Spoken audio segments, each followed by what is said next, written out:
Assalamualaikum warahmatullahi wabarakatuh. Kaum muslimin dan muslimat yang berbahagia, bergabunglah di YouTube kami di Rafiq Channel. Tolong share dan subscribe agar kalian tidak ketinggalan pembicaraan saya. Terima kasih. Bismillahirrahmanirrahim. Alhamdulillahilladzi hadana lihada wa ma kunna linahtadiya laula an hadanallah. Asyhadu an la ilaha illallah wahdahu la syarikalah wa asyhadu anna Muhammadan abduhu wa rasuluh. Allahumma shalli ala sayyidina Muhammad wa ala ali sayyidina Muhammad. Amma ba'du. Para alim ulama yang saya muliakan, atas segala fatwa-fatwanya, kaum muslimin dan muslimat rahimakumullah di mana saja berada, pertama-tama kami sampaikan rasa syukur kehadirat Allah Subhanahu wa ta'ala yang telah memberikan berbagai sangat kebaikan kepada kita sekalian sehingga kita bisa berjumpa melalui hal ini. Mudah-mudahan diberkahi oleh Allah Subhanahu wa ta'ala hendaknya, amin ya rabbal alamin. Allahumma shalli ala sayyidina Muhammad. Sholawat serta salam disanjungkan kepada junjungan kita Nabi Muhammad sallallahu alaihi wasallam, kepada keluarganya, ahlinya, dan seluruh para sahabatnya, dan juga kita sekalian sebagai pengikutnya. Mudah-mudahan kita nantinya mendapat syafaat di yaumil qiyamah juga, amin. Hadirin wal hadirat, kaum muslimin dan muslimat rahimakumullah. Baiklah, akan saya sampaikan yaitu mengutip penyampaian daripada Gus Baha yang telah memberikan fatwa kepada kita sekalian ya. Mudah-mudahan kita nanti bisa mengikutinya,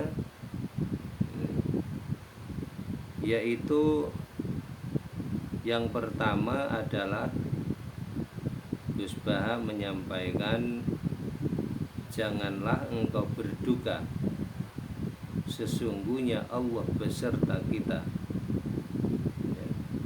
Kita nggak usah sedih, nggak usah susah, Allah beserta kita.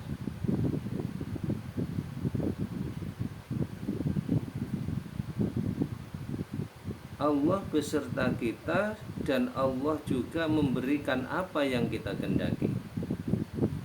Apa yang kita niatkan dalam hati kita akan dikabulkan oleh Allah Subhanahu wa ta'ala. Apapun yang terjadi itu tidak akan menimpa kita tanpa izin Allah. Kita akan selamat dan akan sukses apabila Allah sudah menghendaki, dan kita akan rugi, akan melaksanakan kerugian tanpa izin Allah tidak akan terjadi. Maka apa yang terjadi kepada kita itu hanya semata-mata karena Allah Subhanahu wa ta'ala. Maka kita nggak usah sedih dan nggak usah bimbang. Allah beserta kita. Innallaha ma'ana. Allah beserta kita. Yang kedua, jadilah pribadi yang sabar di dalam menghadapi segala cobaan. Cobaan bagi manusia hidup itu pasti ada. Kapanpun, dimanapun, situasi apapun itu pasti akan terjadi, maka disiapkan bagi kita sekalian untuk bersabar menghadapinya. Sabar menghadapinya, karena sabar adalah merupakan ibadah yang paling afdol. Sabar atas segala ujian Allah itu adalah sangat tinggi nilainya. Maka sabarlah, karena sabar itu tidak sendirian, beserta Allah Subhanahu wa ta'ala. Innallaha ma'as sabirin, sesungguhnya Allah beserta orang-orang yang sabar. Makanya kalau kita senang, itu adalah pemberian Allah.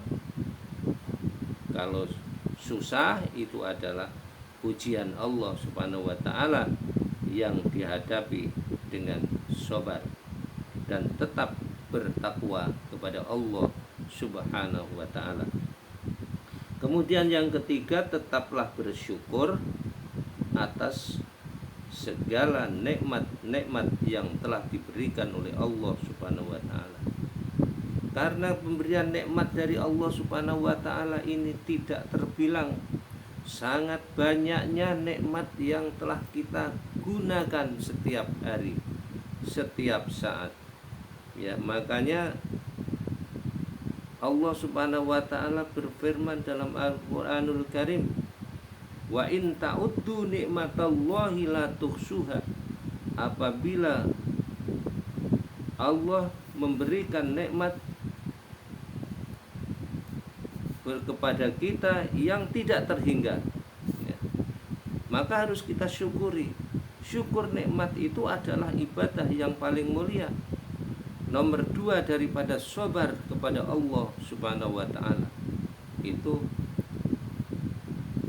mensyukuri nikmat-nikmat yang telah diberikan oleh Allah Subhanahu wa ta'ala. Baru di dalam diri kita saja sudah tidak terbilang nikmat yang telah diberikan oleh Allah Subhanahu wa ta'ala. Ya. Di dalam luar badan kita, di kulit, di tulang, di segala macam ini mengandung nikmat dari Allah Subhanahu wa ta'ala. Sehat walafiat itu pokoknya nikmat. Syukuri. Syukur nikmat itu bagaimana? Terima kasih kepada Allah Subhanahu wa ta'ala, menjalankan perintah-perintah Allah, meninggalkan larangan-larangan Allah. Ini termasuk mensyukuri nikmat yang telah diberikan oleh Allah kepada kita. Hadirin kaum muslimin wal muslimat yang berbahagia. Kemudian berikutnya adalah hidup tanpa syukur, ya. Karena syukur merupakan kehidupan yang sangat mulia. Hidup tanpa mensyukuri adalah seperti taman tanpa bunga, ya. Ada taman nggak ada bunganya, tentunya nggak enak, ya. Tidak pernah ada keindahan. Jadi keindahan taman itu adalah bunga. Kemudian sama dengan kita mensyukuri nikmat-nikmat Allah Subhanahu wa ta'ala, itu adalah seperti itu. Taman tanpa bunga, nggak enak melihatnya, nggak indah. Makanya syukurlah kepada Allah Subhanahu wa ta'ala. Allah akan menambahi daripada kebaikan yang telah diberikan. La in syakartum la azidannakum. Apabila kamu mensyukuri atas nikmat-nikmatku, akan kutambah kenikmatan. Wala in kafartum inna adzabi lasyadid. Dan apabila kamu mengingkari daripada nikmat-nikmat yang telah kuberikan, kata Allah Subhanahu wa ta'ala, maka tunggu siksaan Allah sangatlah pedih. Kaum muslimin wal muslimat rahimakumullah, demikianlah penyampaian singkat. Mudah-mudahan bermanfaat bagi kita sekalian. Tentunya penyampaian yang sedikit namun tidak lepas dari segala kekhilafan dan kekurangan. Atas segala kekurangannya di bidang apapun, saya mohon maaf yang sedalam-dalamnya. Dan perhatiannya kami ucapkan terima kasih yang setinggi-tingginya. Wallahul muwaffiq ila aqwamit thoriq. Wassalamualaikum warahmatullahi wabarakatuh.